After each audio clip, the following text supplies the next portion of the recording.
Hey, I'm Emily Williams, and I just wanted to give part of my testimony about how God has been responsive in my life.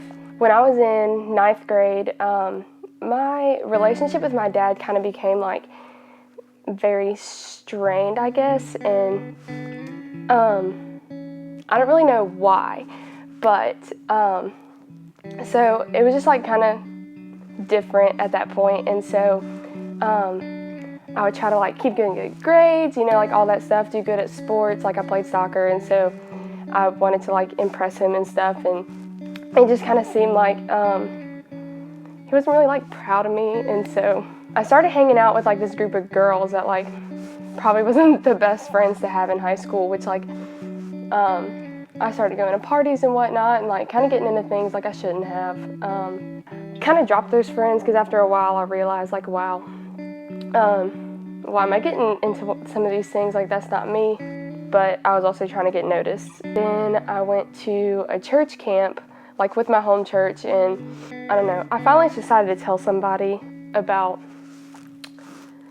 the relationship that like we had, because it like got to the point where like it wasn't that great. I told my youth minister, who like very much encouraged me to tell my mom, and so that was kind of the moment where I like gave it all to God, and I decided like I wasn't going to try to do this on my own, to fix this relationship by myself. And so I did, and like I think after I told my mom too, like I think she did mention something, because then like me and my dad just like, that was to the point where me and my dad just were not speaking at all, which is like, that's very awkward. Like as a high school student, like I was in 11th grade, like by this point I was in 11th grade. Like you go home, you go to your room, because like it's kind of weird like to see like one of your parents around, because like y'all don't have a relationship. I just kept praying, like I didn't really know what to do. My youth minister would come up to me and say like, hey, I saw your dad today, like I'm still praying for you, like even so much later than like when I originally told him. And so the summer after 11th grade, I decided to go back to summer camp with my church. So I got this letter from my dad, gave it to my youth minister for like while I was at church camp. It starts like, it says, my dear pumpkin, which I was born on Halloween, so that's why he calls me that. But you may not remember this, but when you were a little girl, you and I were much closer than we are now. I know that I may have pushed you a little too hard to achieve your best in sports, grades, etc., and for that, I'm sorry. I just want you to know that I'm so proud of you, and I love you more than you can possibly imagine. Maybe if I didn't love you so much, I wouldn't have pushed you so much.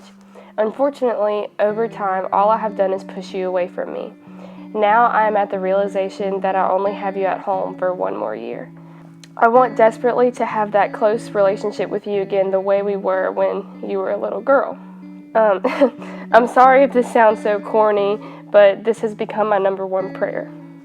I only hope it's not too late. With God, all things are possible. Love, Dad. I feel like as humans, we like want to feel something immediately after we pray to God about something. But like, we don't always hear a response immediately.